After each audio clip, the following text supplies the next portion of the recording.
আগামীকাল প্রিয়ন্তীর পরীক্ষা। পরীক্ষা ছোট হোক আর বড়, হাজারো চিন্তা ভাবনা ঘিরে থাকে। এবার প্রিয়ন্তীর একটু বেশি টেনশন হচ্ছে। একে তো শ্বশুর বাড়ি থেকে গিয়ে পরীক্ষা দেবে, আরেক হচ্ছে পড়া। পরীক্ষা নিয়ে বেশি বেশি ভাবছে, রাতের নিদ্রাহীনতায় ভোগে। যদিও অনেক চেষ্টা করেছে সবকিছু কমপ্লিট করার এবং করেছে, তাও এই পরীক্ষার চিন্তা মাথা থেকে সরছে না। এতদিন নিশাদের সঙ্গে ভার্সিটিতে গিয়েছে, অনেক রাত করে প্রিয়ন্তী পড়ছে, আর নিশাদ রোজ চা কিংবা কফি বানিয়ে নিয়ে খাইয়েছে। সাহস মনোবল দেওয়ার চেষ্টা করেছে। রাতে প্রিয়ন্তীর নির্ঘুম থাকলে নিশাদ ওর নির্ঘুমে রাত কাটিয়ে দিত, শুধুমাত্র বইয়ের জন্য। এসব কিছু প্রিয়ন্তীর চোখ এড়ায়নি। মানুষটার প্রতি অনেক অনেক শ্রদ্ধা, সম্মান ছাড়া আর কিছু দেওয়ার মতো প্রিয়ন্তী নেই। মাঝে মধ্যে মনে হয় প্রিয়ন্তী বোধ হয় নিশাদের ভালোবাসার যোগ্য নয়। সন্ধ্যায় প্রিয়ন্তী পানি খাওয়ার জন্য নিচে এসেছে। রোজ, তাহির খান তারা চলে গিয়েছে তাদের আগের জায়গায়। বাড়িতে এখন নাজমুন বেগম এবং তাজওয়ার খানও নেই। নাজমুন বেগম আজ সকালেই বাপের বাড়ি গিয়েছেন, সাথে তাজওয়ার খানও গিয়েছেন। কাল সকালের মধ্যে চলে আসবেন। নিশাদ এখনও আসেনি। প্রিয়ন্তী পানি খেতে এসে খেয়াল করল হাসি বেগম টিভি দেখছে। প্রিয়ন্তীকে দেখা মাত্রই বলল তার কাছে যেতে। তাকে হাত ধরে পাশে বসালো হাসি বেগম। অত্যন্ত মন খারাপ নিয়ে বললেন, এ কি অবস্থা তোমার চোখ মুখের? খাও না নাকি ঠিক মতো? প্রিয়ন্তী বেশ অবাক হয়েছে। হাসি বেগম এত ভালো হয়ে গেলেন? ঝটকা খেয়ে প্রিয়ন্তী একদম চুপ, শুধু বড় বড় চোখ করে তাকিয়ে আছে। এক পর্যায়ে হাসি বেগম বিরক্তিতে মুখ ফিরিয়ে নিলেন। প্রিয়ন্তী থতমত খেল, বলল, না দাদি, সব তো ঠিকই আছে। হাসি বেগম মুখ বাঁকালেন, অতপর আবারও বললেন, একটা কথা বলি, কারো কাছে বলো না, ঠিক আছে? প্রিয়ন্তী মাথা নাড়ল। তা দেখে হাসি বেগম বলা শুরু করলেন, দেখো, তোমার তো বয়স কম হয়নি, তাই না? আর আমার নিশাদেরও তো বয়স কম হয়নি। এ সময় উচিত তোমার বাচ্চা কাচ্চা নিয়ে ফেলা। শুনেছি বেশি বয়স হলে আর মেয়েরা সন্তানের মুখ দেখে না। এ নিয়ে তো তোমার শাশুড়ি কিছু বলে না দেখছি। আচ্ছা, তুমি যে পড়াশোনা নিয়ে এরকম করো, পড়াশোনা দিয়ে কি হবে? সে তো স্বামীর ঘর সংসার করাই লাগবে, বাচ্চা লালন পালন করতে হবে, তাদের মানুষ করতে হবে। তা মেয়ে, তুমি এত পড়াশোনা নিয়ে লাফাও কেন? বিয়ে যেহেতু হয়েছে সংসার করাই লাগবে, আগে হোক আর পরে হোক। তবে এখনকার কিছু আধুনিক মেয়েরা এসব মানতে চায় না, যেমন তুমি। ঠিক এ কারণেই তোমাকে আমার পছন্দ নয়। অবশ্য আমি জানি না তোমার মনের খবর, চেহারা মন মানসিকতা দেখে বললাম। শোনো, তোমাদের একটা ভবিষ্যৎ আছে। যত এখন নিশাদ তোমাকে এত সাহায্য করুক না কেন, একটি পুরুষ সাধারণত চায় বিয়ের পর তার একটা ছোট্ট সংসার হোক, আর সেই সংসারের ঘরণী তার বাচ্চাদের দেখাশোনা করুক, তার দেখাশোনা করুক, একজন আদর্শ বউ হয়ে থাকুক। জানো, মেয়েরা পরিপূর্ণ যখন একটি সন্তানের জননী হয় তখন। আরেকটি মেয়ের পরিপূর্ণতা সেখানেই, যে মেয়ের সন্তান নেই তার দামও নেই, বুঝেছো তো? আর নিশাদকে দেখেছ কেমন উদাসীন থাকে সারাক্ষণ। সেও তোমার থেকে ভালো কিছু আশা করে, আর করবে নাই বা কেন? আচ্ছা মেয়ে, এই যে তুমি পরীক্ষা নিয়ে এত ব্যস্ত থাকছো, বরের খোঁজ নিয়েছো একবারও? সেই খেয়েছে কিনা এটাও তো জিজ্ঞেস করোনি একদিন। সারাদিন ঘরে বসে থাকো, আর পরীক্ষা এতই বেশি গুরুত্বপূর্ণ হয়েছে যে নিশাদের খাওয়ার সময় তুমি পাশে থাকো না। এই কেমন বউ? আমি তোমার শাশুড়ি তো এমন ছিলাম না, তাহলে তুমি এ বাড়ির বউ হয়ে এমন কেন? হাসি বেগম থামল, পরক্ষণে আবার বলা শুরু করলো, যে মেয়ের সামান্যতম স্বামীর খোঁজ খবর নেয়ার মতো সময় থাকে না, সে মেয়ে আর যাই হোক সংসার করতে পারবে না। আর এই জন্যই আমি গ্রাম থেকে একটা সহজ সরল মেয়ে নিশাদের জন্য আনতে চেয়েছিলাম, কিন্তু সে তো রাজি হয়নি, নিয়ে এসেছে তোমাকে। এবার বুঝো কেমন বউ এনেছে বাড়িতে। শোনো, অনেক কথা বললাম, আজ তোমার শাশুড়ি বাসায় নেই। রাতের খাবারটুকু আমাকে আর নিশাদকে বেরিয়ে দিও। আর যে কথাগুলো বললাম একবার ভেবে দেখো, তুমি কতটা ঠিক কাজ করছো। প্রিয়ন্তী চুপসে গেল। হাসি বেগম উঠে টিভি বন্ধ করে চলে গেলেন তার রুমে।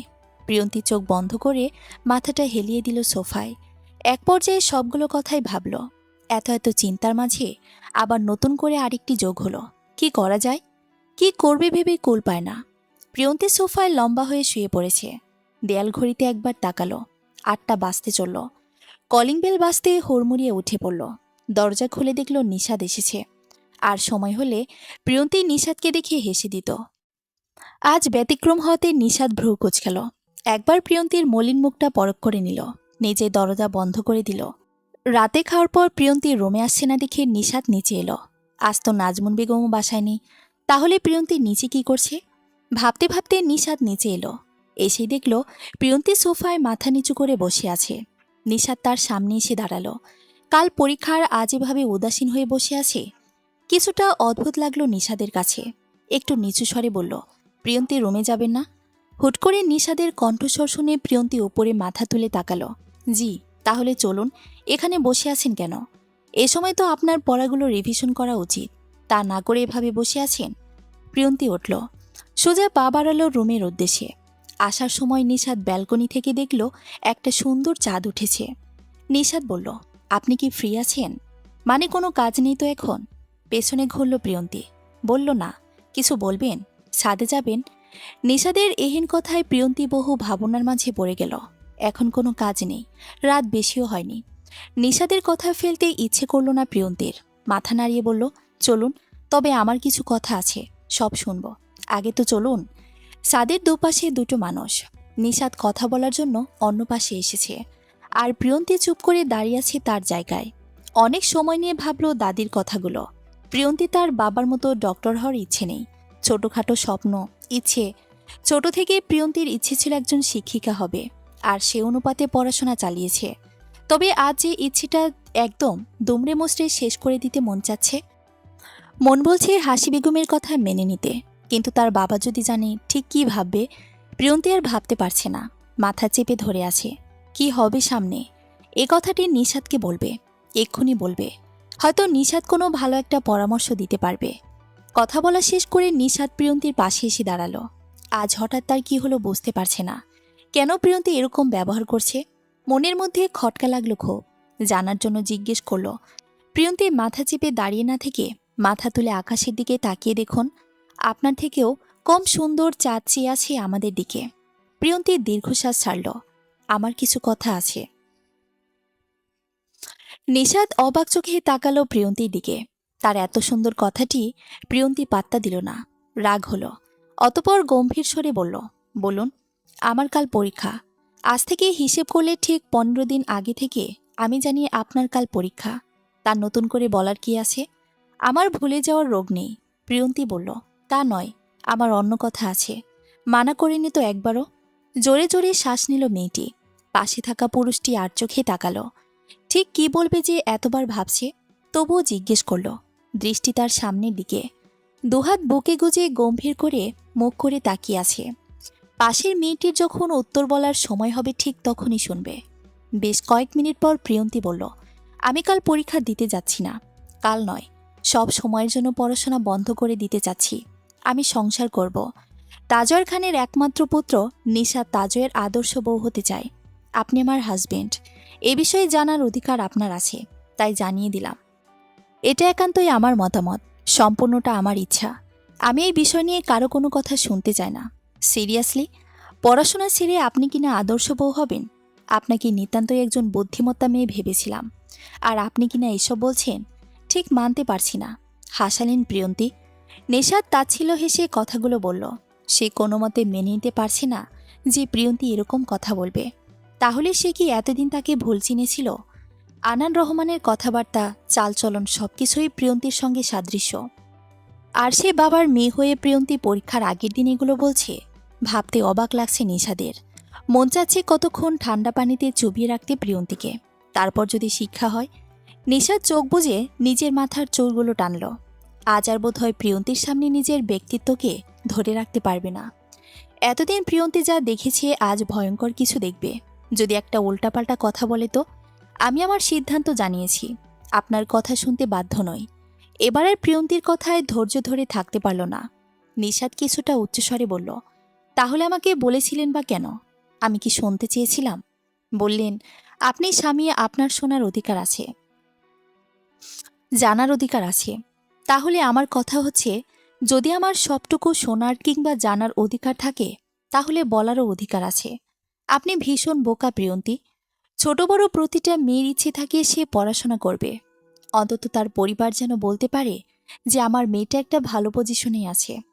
এসব না ভেবে নিজে নিজেই সিদ্ধান্ত নিয়ে নিয়েছেন পড়াশোনা বন্ধ করবেন সংসার করার জন্য। বাহ, তা পড়াশোনা বন্ধ করলে বাবার কাছে কি উত্তর দিবেন? আমি না হয় বাদ গেলাম, আমার বউ কি করে সেটা নিয়ে না হয় কাউকে কিছু নাই বললাম, কিন্তু আপনার বাবা সে কি বলবে? আমার মেয়ে পড়াশোনা বন্ধ করে দিয়েছে শুধুমাত্র সংসার করার জন্য। প্রিয়ন্তী অপমান বোধ করল। জীবনে যখন সিদ্ধান্তহীনতায় ভুগেছে, সবসময় আনান রহমান তাকে মনোবল দিয়েছিলেন। আজ কেন এমন হচ্ছে প্রিয়ন্তীর? কে এই জীবন দশা থেকে মুক্তি দিবে তাকে? কার কথা শুনবে? নিষাদ নাকি হাসি বেগমের? নিষাদ আবারও বলল, যে মেয়ে পড়াশোনাকে সংসারের জন্য বন্ধ করে দেয়, সে আর যাই হোক কখনো তার উদ্দেশ্য সফল করতে পারে না। আমার এতদিনের ভাবনাকে আপনি পায়ে পিষে শেষ করে ফেলেছেন প্রিয়ন্তী। আপনি ক্লাস 8-9-এর বাচ্চা যে এমন করছেন? আরে পাগল, ও তো নিজের ভালোও বোঝে। আপনি তো পাগল না, রাইট? একজন সুস্থ মস্তিষ্কের মানুষ। আপনার মতো মেয়ের মুখে এসব খুব বাজে শোনায়। মেয়ে কাকে বলে জানেন? যে কিনা সংসারও করবে, পড়াশোনাও করবে। আপনার পড়াশোনার জন্য আমার ক্ষতি হচ্ছে কখনো বলেছি? আমি চেয়েছি সবসময়ের জন্য আপনার পাশে থাকার। এতদিন আপনি ঘুমাননি টেনশনে। আমি কি ঘুমিয়েছি? এত এত সাহায্য করেছি। আর আজ কি বললেন? আপনার কথা শুনতে বাধ্য নই। যে মেয়ে তার হাজবেন্ডের কথা শুনতে বাধ্য নয়, সে যাই করুক ওই হাজবেন্ডের সংসার করতে পারবে না। প্রিয়ন্তী টলমল চোখে তাকালো নিষাদের দিকে। অস্ফুট স্বরে বলল, আপনি এ কথা বলছেন? নিষাদ শ্বাস ছেড়ে বলল, এসব শুনে কেঁদে বুক ভাসানোর জন্য বলিনি। আচ্ছা, আমি কি কখনো আপনাকে কোনো কিছু নিয়ে জোর করেছি? যেমন ধরুন, কখনো এমনটা বলেছি যে আপনি আপনার সংসার করুন, আমার আদর্শ বউ হওয়া লাগবে আপনাকে? বলেছি কখনো? আমি কিনা এখানে কিছু বললাম না, আর আপনি নিজে নিজেই সিদ্ধান্ত নিয়ে নিলেন। আমি তো আপনাকে সংসারী হতে বলিনি, আদর্শ বউ হতে বলিনি। তবে কি কারণে আপনি এসব বললেন? আপনি যেমন আছেন সেরকমই একদম পারফেক্ট। আর কিছু শুনতে চাচ্ছেন? এবার অন্তত নিজের ভালোটা বুঝুন। নিষাদ ফের বলল, কাল সকালে যদি আপনি আমার খারাপ রূপটা দেখতে চান, তাহলে পরীক্ষা দিতে যাওয়ার দরকার নেই। সত্যি বলছি, আপনার মুখ থেকে এসব কথা শুনবো আশা করিনি। মন মেজাজ খুব খারাপ। আমি চাই না আপনার সাথে খারাপ ব্যবহার করতে, সত্যি চাই না। তবে আপনি যদি সেরকম কিছু করেন, তাহলে আগে থেকেই সরি বলছি। আমার পক্ষে আপনার সাথে ভালো ব্যবহার করা সম্ভব নয়। আমি জানি না কে আপনার কানে এসব মন্ত্র ঢুকিয়েছে, কার কথার প্রেক্ষিতে আজ এগুলো বললেন বুঝতে পারছি না। কিন্তু আপনি যদি এরকম কোনো কাজ করার কথাও ভাবেন, তাহলে নিঃসন্দেহে বলবো ভুল করছেন। আপনি আপনার মতামত জানিয়েছেন, আমি বাধা দেইনি। ইচ্ছে হয়েছে বলেছেন। আমি যেমন শুনেছি আপনারও এখন শুনতে হবে। কাল আপনি পরীক্ষা দিতে যাচ্ছেন। হুম, কোনো কথা নয়। কাল পরীক্ষা আছে, দিতে যাবেন। প্রিয়ন্তী শুধু শুনেই গেল। তার মাথা কাজ করছে না ঠিক। মন বলছে নিষাদের কথাগুলো মেনে নিতে, কিন্তু হাসি বেগম, তিনি কি বলবেন আবার কে জানে। নিষাদ আর দাঁড়ালো না, সোজা নিচে চলে গেল। একবারও প্রিয়ন্তীকে নিচে যেতে বলল না। রাত ঘনিয়ে আসে। অন্ধকারে ছিমছাম হয়ে দাঁড়িয়ে আছে প্রিয়ন্তী। নিজের মনকে বোঝালো কাল পরীক্ষা দিবে সে। রাতের ঘরে এলো না প্রিয়ন্তী, সোফায় বসে কাটিয়ে দিল। একবার ভেবেছিল রুমে যাবে। যেহেতু ঠিক করেছে কাল পরীক্ষা দিবে, সেহেতু এই সময়টাতে রিভিশন দেওয়া উচিত। কিন্তু রুমে গেলেই নিষাদের মুখোমুখি হতে হবে, এই জন্য আর যেতে চায়নি। প্রিয়ন্তী তার জীবনে খুব কমই সিদ্ধান্ত নিয়েছে। আনান রহমান থাকতে এত চিন্তা ছিল না। যেখানে সন্তানেরা মায়ের সংস্পর্শে বড় হয়, সেখানে প্রিয়ন্তী মাকে দেখেনি, আর সেভাবে নিজেকেও গড়ে তুলতে পারেনি। তাই সব কিছু চিন্তা না করে হাসি বেগমের কথা শুনে উদ্ভট একটা সিদ্ধান্ত নিয়েছে। প্রিয়ন্তী অনুতপ্ত হলো, কিন্তু তারও তো কিছু করার ছিল না। সেই মুহূর্তে যদি নিষাদ পাশে থাকতো, তাহলে এত ভোগান্তি পোহাতে হতো না। সকাল সকালে নাজমুন বেগম চলে এসেছেন, কারণ আজ প্রিয়ন্তীর পরীক্ষা তিনি জানেন, আর এই জন্যই চলে এসেছেন। হাসি বেগম তাজওয়ার খানের সঙ্গে কথা বলছেন আর চা খাচ্ছেন। নাজমুন বেগম নাস্তা বানাচ্ছেন সবার জন্য, সাথে রহিমাও আছে। দুদিন সে ছুটি নিয়েছিল। প্রিয়ন্তীকে নাজমুন বেগম পাঠিয়ে দিয়েছেন ওপরে, আর বলে দিয়েছেন আজ কোনো কাজ করা লাগবে না, তিনি একাই সব করবেন। নিশাত তার মায়ের কাছে আসলো, রহিমাকে উদ্দেশ্য করে বলল, রহিমা, বাবা তোকে ডাকছে। অতপর রহিমা চলে যাওয়ার পরপরই নিশাত কালকের ঘটনা বলতে শুরু করেছে তার মাকে। নিশাত কিছুটা আন্দাজ করেছে যে কথাগুলো নিশ্চয়ই হাসি বেগম প্রিয়ন্তীকে বলেছে, না হলে কখনোই প্রিয়ন্তী এসব বলবে না। নাজমুন বেগম মোটেও অবাক হয়নি, কারণ আজ আসার পরই হাসি বেগম তাকে বলেছে। একদিক দিয়ে শাশুড়িকেও কিছু বলল না, প্রিয়ন্তীকেও কিছু বলল না। তবে হাসি বেগমের থেকে সব শোনার পর নাজমুন বেগম জিজ্ঞেস করেছিলেন প্রিয়ন্তীকে সে পরীক্ষা দেবে কিনা। নিশাতের সব কথা নাজমুন বলল। একজন মাই পারে একটি সন্তানকে দেখে রাখতে, আর যার মা ছাড়া বড় হয় তারা কিভাবে নিজের জীবনে এত বড় একটি সিদ্ধান্ত নিবে বলো? এসব তোর দাদি বলেছে প্রিয়ন্তীকে, তাই মেয়েটি এরকম কথা বলতে বাধ্য হয়েছে। কি করবে? ও কি বোঝে ওকে ভালো বলল আর কে খারাপ বলল? যার কথা শুনে ওর কথাই মনে করে এটা ভালো। যাই হোক, প্রিয়ন্তী বলল পরীক্ষা দিতে যাবে। শুনলাম অনেক অশান্তি করেছিস কালোর সাথে। নিশাদ এবার পুরোপুরি শিওর হলো। বলল, আমি জানতাম দাদি ছাড়া আর কেউ প্রিয়ন্তীকে এসব বলবে না, আর অশান্তি করব না। ও আমার মাথাটা কাল জাস্ট খারাপ করে দিয়েছে। হয়েছে হয়েছে, যান গিয়ে রেডি হয়ে পড়ুন, হসপিটাল আছে, আবার প্রিয়ন্তীকে ভার্সিটিতে পৌঁছে দিতে হবে। নিশাদ বিড়বিড় করতে করতে রুমে এলো। প্রিয়ন্তী তৈরি হচ্ছে ভার্সিটিতে যাওয়ার উদ্দেশ্যে। নিশাদ আর চোখে তাকালো। কেন জানি মনে হলো হঠাৎ করে প্রিয়ন্তী নিজেকে গুটিয়ে নিল। উপলব্ধি করতে পারলেও নিশাদ কিছু বলল না। ওয়াশরুম থেকে ফ্রেশ হয়ে আসলো।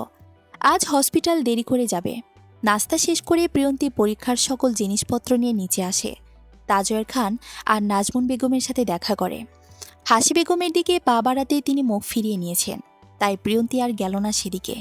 নিশাদ দেখল সব, ধীর পায়ে দাদির পাশে গিয়ে দাঁড়ালো। ফিসফিস করে বলল, কি দরকার ছিল আমার বউকে ভুলভাল মন্ত্র পড়িয়ে দেওয়ার? জানো, ভুল মন্ত্রের জাদু কাজে লাগে না। কথাটি বেশ গায়ে লাগলো হাসি বেগমের। নিশাদ আর 1 মিনিটও দাঁড়ালো না, সোজা চলে আসলো প্রিয়ন্তীকে নিয়ে। পরীক্ষা শেষ করে প্রিয়ন্তী নিশাদকে খুঁজছে। নাজমুন বলেছিল নিশাদে তাকে আবার বাড়ি পৌঁছে দেবে। খানিকটা সময় ভার্সিটির সামনে নিশাদের গাড়ি থামে। প্রিয়ন্তী উঠে বসে। গাড়িতে থাকা অবস্থায় তারা কেউ কোনো কথা বলছে না। প্রিয়ন্তীর খুব পিপাসা লাগে। অনিচ্ছা সত্ত্বেও জিজ্ঞেস করে, পানি আছে? নীরবতা পালন করেই নিশাদ পানিটা প্রিয়ন্তীর হাতে দেয়। হুট করে নিশাদের এমন চুপচাপ হয়ে যাওয়াটা প্রিয়ন্তীর হজম করতে পারল না। পাশে থাকা পুরুষটির দিকে আর চোখে তাকায়। হঠাৎ মন খারাপ হয়ে গেল তার। সে তো পরীক্ষা দিয়েছে, তাহলে তো রাগ কিসের ভেবে পায় না। রাগ তো আমার করার কথা। তবুও নিশাদ কিছু বলল না। ফের প্রিয়ন্তী বলল, কথা বলুন নিশাদ। এই প্রথম প্রিয়ন্তীর মুখ থেকে নিজের নাম শুনে ভরকে গেল সে। পাশ ফিরে তাকাতে দেখল মেয়েটির চোখে পানি টলমল করছে। এই মুহূর্তে যেন পানি নামবে চোখ থেকে। আচমকা গাড়ি ব্রেক করে। দ্রুত টেনে আনে প্রিয়ন্তীকে নিজের কাছে। মেয়েটির মাথা চেপে ধরে তার বক্ষস্থলে। থমথমে গলায় বলে, সবকিছুর জন্য সরি প্রিয়ন্তী। কাল রাতে আপনাকে এতগুলো কথা শোনানোর পর দুচোখের পাতা এক করতে পারিনি। ঘুম হয়নি, কষ্ট হয়েছে ভীষণ। এখন আর কেঁদে আমার কষ্ট বাড়াবেন না প্লিজ। প্রিয়ন্তী হাতের উল্টো পিঠ দিয়ে চোখ মুছল। গভীর টান অনুভব করল মানুষটার প্রতি। অবশেষে অভিমানের পালা শেষ হল। তবে মিহিকণ্ঠে বলল, রাতে ঘুমাননি কেন? শুধুমাত্র আমাকে কথা শুনিয়ে অনুতপ্ত হয়েছিলেন, নাকি অন্য কোনো কারণ ছিল? নিশাদ অধর কামড়ে হাসল। প্রিয়ন্তীকে একটু রাগানোর জন্য বলে, মোটেও নয়। হসপিটালে একজন মহিলা ডক্টর কল দিয়েছিল, তার সাথে কথা বলতে বলতেই রাতটা কাটিয়ে দিয়েছি। নিশাদ গাড়ির জানালাগুলো খুলে দিয়েছে, যার কারণে ভেতরে বাতাস প্রবেশ করছে। তার পাশে শুয়ে থাকা প্রিয়ন্তী গভীর ঘুমে আচ্ছন্ন। খুব ক্লান্ত ছিল সে। নিশাদ যতবারই পাশের মেয়েটির দিকে তাকায় ততবারই মুচকি হাসে। সে সময় কিসব কথা বলল? প্রিয়ন্তী যত না বেশি চুপচাপ, তার থেকেও বেশি অদ্ভুত তার উদ্ভট কথাগুলো। নিশাদ গাড়ি চালাচ্ছে স্বাভাবিক গতিতে, মনে করল তখনকার কিছু কথাগুলো। প্রিয়ন্তী রেগে নিশাদের থেকে নিজেকে ছাড়িয়ে আনে। দিন দিন তার হিংসার পাল্লাটা বেড়ে যাচ্ছে। এর কোনো কারণই জানা নেই, তবে এত বড় মেয়ে থেকে এরকম বাচ্চাসুলভ কথাবার্তা কিংবা আচরণ আশা করা যায় না, এটা মনে থেকে প্রিয়ন্তী মানে। কিন্তু হুটহাট এরকম কথা শুনেও নিজের জেলাসিকে কন্ট্রোল করে রাখা অসম্ভব। তাই অভিমানের সুরে বলল, রাতে একজনের সঙ্গে কথা বলে পার করে দেয়, আর দিনের বেলায় আরেকজনকে বুকে জড়িয়ে ধরে রাখে। অত্যন্ত সাবধানতা অবলম্বন করে কথাটি বলল, কিন্তু তবুও কথাটি শুনতে পেয়েছে নিশাদ। তবে কি প্রিয়ন্তী তার প্রতি একটু একটু করে অধিকার আদায় করে নিচ্ছে? নিশাদ হাসল, বলল, যাকে বুকে জড়িয়ে ধরে রাখি তিনি সর্বদাই আমার মনে হৃদয়ে বিরাজ করেন। সারাক্ষণ তার কথাই ভেবে কাটিয়ে দিই, হোক সেটা রাত কিংবা দিন। অন্য মহিলার সাথে কথা বলার সময় আছে নাকি? প্রিয়ন্তী নিজের কাছে নিজে লজ্জা পেল। নিশাদ কথাটা কিভাবে শুনল, আর একটু আস্তে বলা উচিত ছিল। প্রিয়ন্তী লজ্জায় মাথা নিচু করে আঙ্গুলে কি জানি একটা করতে লাগলো, যেন মাথা তুলে আশেপাশে তাকানোটা নিষিদ্ধ। কোনো ভ্রুক্ষেপ করল নিশাদের কথায়। আর কি বা বলবে? কথা বলার জায়গাটি তো শূন্য এখন। আমার সাথে কথা বলার জন্য সাহস দরকার প্রিয়ন্তী। এভাবে মাঝপথে কথা বন্ধ করলে চলে বলুন? কান যেন জ্বলে উঠল তার। আশ্চর্য, নিষাদকে রসিকতা করার সময় পেল না, এখনই করতে হবে। পাশ ফিরে তাকিয়ে দেখল লোকটি হাসছে। প্রিয়ন্তী এবার চোখ ফিরিয়ে আনল। যেদিন সম্পূর্ণ অধিকার পাবে নিষাদের থেকে, সেদিন একদম সবকটা প্রশ্নের জবাব দিবে। প্রিয়ন্তীকে বাড়ি পৌঁছে দিয়ে আবারও নিষাদ হসপিটালে চলে যায়। নাজমুন বেগম অনেক জোর করেছিলেন দুপুরের খাবারটা খেয়ে যেতে, কিন্তু সে বলল সময় হবে না। বিকেলে প্রিয়ন্তী নাজমুনের রুমে এলো আর দেখল তিনি শুয়ে আছেন। মা ঘুমাচ্ছেন। নাজমুন বেগম উঠে বসলেন প্রিয়ন্তীর কণ্ঠস্বর শুনে। শরীরটা একটু খারাপ লাগাতেই এসে শুয়েছেন। আর তাজয়ের খানও বাসায় নেই। মোটামুটি বাড়িটি ফাঁকা। তাই কিছুক্ষণ গল্প করার জন্য প্রিয়ন্তী নাজমুনের কাছে এসেছে। নাজমুন বলল, না মা, ঘুমাচ্ছি না, শরীরটা একটু খারাপ লাগছে তো, তাই শুয়েছিলাম। তুমি এসো ভেতরে, এভাবে বাহিরে দাঁড়িয়ে থাকলে হয়? আসো আসো, কিছু সময় কথা বললে ভালো লাগবে। প্রিয়ন্তী ভেতরে আসলো। নাজমুন হাত ধরে তাকে তার পাশে বসালো। পরীক্ষা কেমন দিয়েছ? আমি ব্যস্ততার মাঝে খোঁজ নিতেই পারিনি। জি মা, ভালো হয়েছে। আচ্ছা। নাজমুন বেগম সে বিকেল থেকে প্রিয়ন্তীর সঙ্গে কথা বলছে। জিজ্ঞেস করেছিল হাসি বেগম তাকে ঠিক কি কি বলেছিল। কোনোরকম সংকোচ ছাড়াই প্রিয়ন্তী সবকিছু খুলে বলে। বলাটা দরকার ছিল, কেননা না হলে নিষাদের মতো তিনিও না আবার প্রিয়ন্তীকে ভুল বোঝে। নাজমুন হাসি বেগমের কথাগুলো শুনে হাসিলেন। নিষাদ আর প্রিয়ন্তীর যথেষ্ট বয়স হয়েছে, তারা তাদের ভবিষ্যৎ চিন্তা ভাবনা নিজেরাই করে নেব। তাই কখনো নাজবিন বেগম এ বিষয়ে কিছু বলেননি, আর না বলতেও চান। শপিং মলের রাফিদকে নিয়ে নিষাদ হাঁটছে আর হাঁটছে, যার জন্য শপিংয়ে এসে কিছুই পছন্দ হচ্ছে না। যেন সব কিছুই তার কাছে বেমানান লাগবে। 1 ফ্লোর, 2 ফ্লোর, 3 ফ্লোর হেঁটেই যাচ্ছে, কিছু ড্রেস শাড়ি দেখছে। নিষাদ রাফিদকে অফিস থেকে টেনে নিয়ে এসেছে, বলেছিল বেশি সময় লাগবে না, তবুও 1 ঘন্টা যাবৎ হাঁটাচ্ছে তাকে। এক পর্যায়ে মাঝপথে দাঁড়িয়ে যায় রাফিদ, সে আর হাঁটবে না, এক প্রকার বিরক্ত লাগছে। নিষাদ রাফিদকে পাশে না পেয়ে পেছনে ঘুরে তাকায়, ভ্রুকুচকে ইশারা করে দাঁড়িয়ে পড়ল কেন। এত মানুষের ভিড়ে রাফিদ উচ্চস্বরে বলে ওঠে, তোর বইয়ের জন্য তুই শপিং কর শালা, আমার বাসায় যেতে দে। নিষাদ রাগে কটমট করে তাকায় রাফিদের দিকে। আশেপাশে কিছু কিছু মানুষজন তাদের কথা শুনেছে।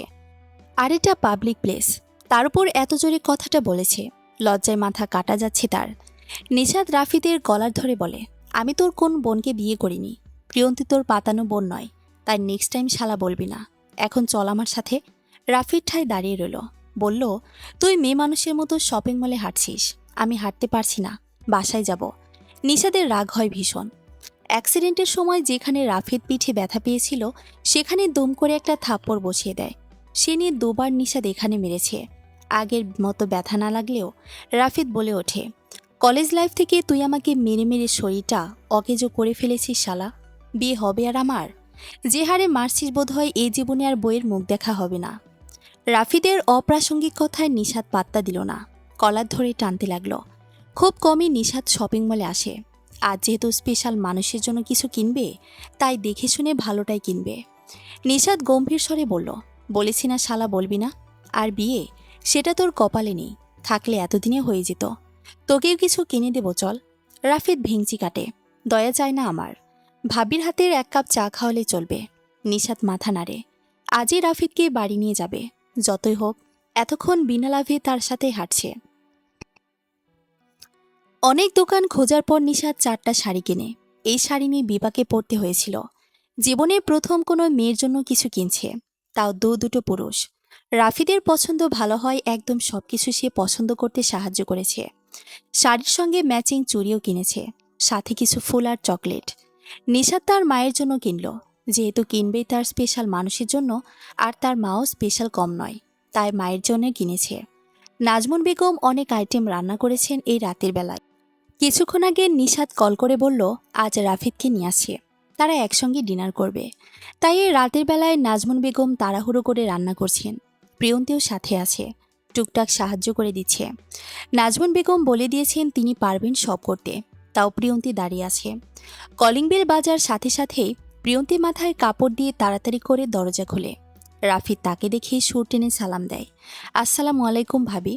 নিশাদ খানিকটা বিরক্ত হয়, সালাম দিবে নম্র ভদ্রভাবে, আর সেখানে এরকমভাবে সালাম দিচ্ছে শুনে তার ভ্রু কুঁচকে গেল। প্রিয়ন্তী সালামের জবাব দিল, অতঃপর বলল ভেতরে আসতে। নিশাত তার হাতের ব্যাগগুলো রেখে আসলো রুমে। নাজমুন বেগমের কাজ প্রায় অর্ধেক শেষ। আপাতত সব কাজ রেখে রাফিদের সঙ্গে দেখা করতে আসেন। আগে নিশাদের সাথে প্রায় সময় এই বাড়িতে আসতো, তবে অ্যাক্সিডেন্টের পর থেকে আর আসা হয়নি। রাফিদ নাজমুন বেগমকে পেয়ে গল্প করা শুরু করে দিয়েছেন। নাজমুন তাকে নিজের সন্তানের মতোই স্নেহ করেন। নিশাদ ছাড়া নাজমুনের আর কোনো সন্তান হয়নি, তাই রাফিদকে তিনি কোনো অংশে কম ভালোবাসেন না। প্রিয়ন্তীর রান্নাঘরে এসে বাদবাকি কাজগুলো করছে। হাসি বেগম তা দেখে সেখানেই আসলেন। প্রিয়ন্তী এক এক করে খাবার সার্ভ করে রাখছে আলাদা আলাদা পাত্রে। নতুন বউ, এহেন কথায় হুট করে গরম পানি প্রিয়ন্তীর হাতে লেগে যায়। নাজমুন পানি গরম করেছিল তাজওয়ার খানের জন্য। অপ্রস্তুত হয়ে প্রিয়ন্তী পেছনে ফিরল। নিচু স্বরে বলল, কিছু বলবেন দাদি? হাসি বেগম দেখলেন প্রিয়ন্তীর হাতে গরম পানি লেগেছে, তা কোনো ভ্রুক্ষেপ করলেন না। তিনি শুধু একটা কথা জানার জন্য এসেছিলেন, তাই কোনো রকম বাড়তি কথা না বলে ফেললেন, আমি তোমার কানে মন্ত্র ঢুকিয়েছি? তোমাকে শুধু ভবিষ্যতের কথা চিন্তা ভাবনা করে বলেছি। আজ সকালে নিশাদ বলল আমি নাকি তোমার কানে মন্ত্র দিয়েছি, আবার বলেছে ভুল মন্ত্রে জাদু কাজে লাগে না। আমি তোমার আর নিশাদের থেকে অনেক বড়, অনেক জোর পার করে এসেছি। সবকিছু সম্বন্ধে ধারণা আছে আমার, তাই তোমাকে তোমার জায়গাটা বুঝে নিতে বলেছিলাম। আর নিশাদ আমাকে এসব বলল।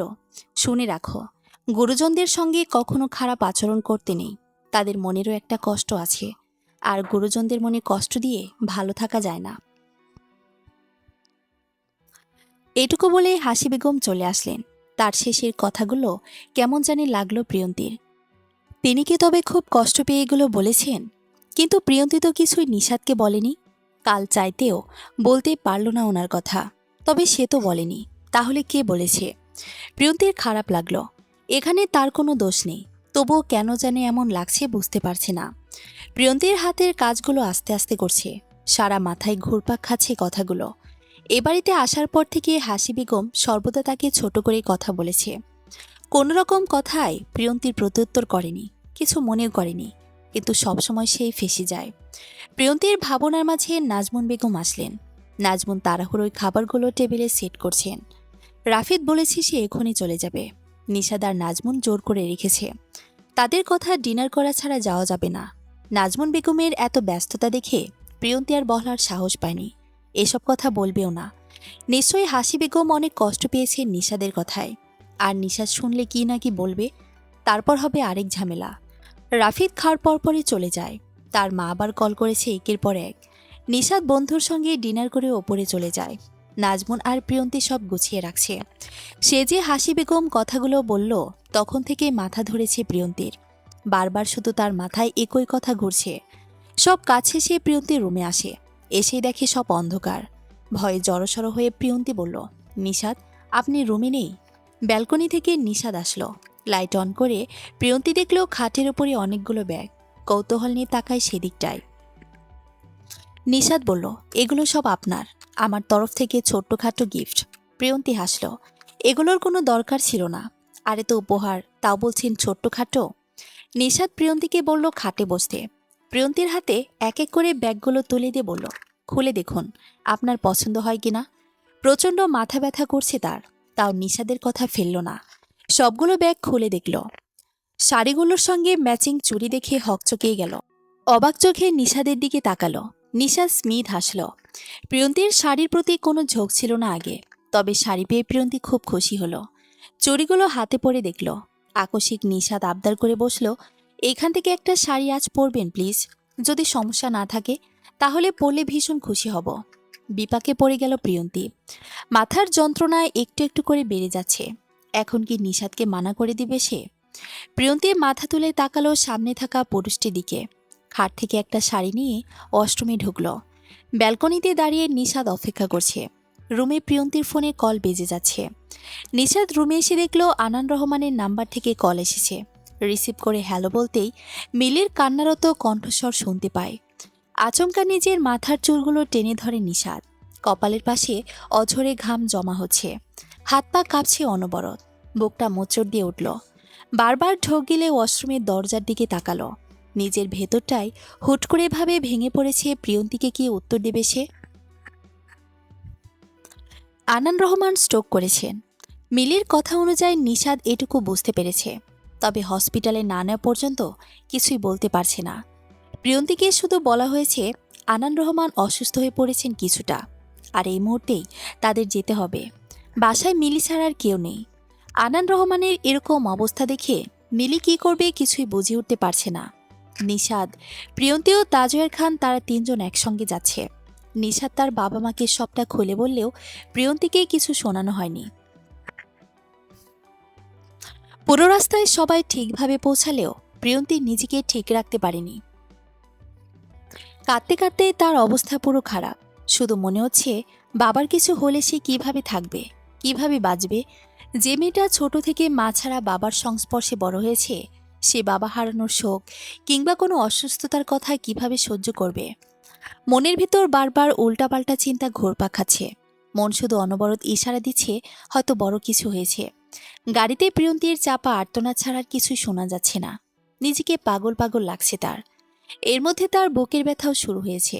বেশি কষ্ট পেলে প্রিয়ন্তীর সব সময়ের মতো যা হয়। তাজওয়ার খান বেশ কয়েকবার প্রিয়ন্তীকে সাহস দিয়েছে, বলেছে নিজেকে শক্ত রাখতে। তবুও 2 মিনিটের জন্য একটু ভালো করে বসতে পারল না সে। বাড়িতে ঢুকে প্রিয়ন্তী হন্তদন্ত হয়ে বাবার রুমে ছুটে। আনান রহমানের জ্ঞান নেই। অসুস্থ হওয়ার প্রথম দিকে জ্ঞানটা থাকলেও হুট করে তিনি জ্ঞান হারিয়েছেন। পাশে বসে থাকা মিলি বারবার হাত দিয়ে বাবা বলে ডাকছে। অপর পাশ থেকে কোনো সাড়া শব্দ নেই। বাবার শোচনীয় অবস্থা দেখে প্রিয়ন্তী দ্রুত বাবার পাশে এসে বসে। কি করবে বলে মাথায় হাত দিচ্ছে। নিশাদ প্রিয়ন্তীর হাত ধরে বলে, প্রিয়ন্তী, মাথাটা ঠান্ডা করুন, ওনাকে নিয়ে হসপিটালে যেতে হবে। এই মুহূর্তে বাসায় রাখাটা ওনার জন্য সেফ নয়। প্রিয়ন্তী সম্মতি দিল, এখনই হসপিটালে নিয়ে যেতে হবে। 1 মিনিটও যেন দেরি না হয়। নিশাদ আর তাজওয়ার খান দুজন আনান রহমানকে গাড়িতে তুলে দেয়। প্রিয়ন্তী মিলির সাহায্য নিয়ে পুরো বাড়িটি বন্ধ করে গাড়ির দিকে ছুটে। খুব তাড়াতাড়ি হসপিটালে নিয়ে যেতে হবে। তার বাবার যেন কিছু না হয়, এটাই প্রার্থনা করছে। প্রায় আধ ঘন্টা পর আনান রহমানকে নিয়ে হসপিটালে আসে। তিনি আর নিশাদ যে হসপিটালে চাকরি করেন সেটাতেই নিয়ে আসে। কেননা এত রাতে অন্য হসপিটালে এরকম রোগীর চিকিৎসা পাবে কিনা নিশাদের সন্দেহ। তাই সে নিশ্চিন্তে আনান রহমানকে এখানে নিয়ে আসেন। নিশাদ সিদ্ধান্ত নেয় আনান রহমানকে ইমার্জেন্সিতে নিয়ে যাবে। পরে অন্যান্য ডক্টরদের সহযোগিতা নিয়ে তাকে হসপিটালে অ্যাডমিট করাতে বাধ্য হয়। ট্রিটমেন্ট পুরোপুরি শুরু হয়নি, কিছু টেস্ট দিয়েছে, এরপরই রোগ চিহ্নিত করা যাবে। হসপিটালের ফ্লোরে অস্থির চিত্তে পায়চারি করছে প্রিয়ন্তী। মিলি সিটে বসে বসে নিঃশব্দে চোখের পানি ফেলছে। তাজওয়ার খানকে নিশাদ জোর করে বাড়ি পাঠিয়ে দিয়েছে। বাসায় নাজমুন বেগম আর হাসি বেগম একা আছে। তিনি চেয়েও থাকতে পারেননি। মিলি হুট করে প্রিয়ন্তীকে জড়িয়ে ধরে কেঁদে দেয়।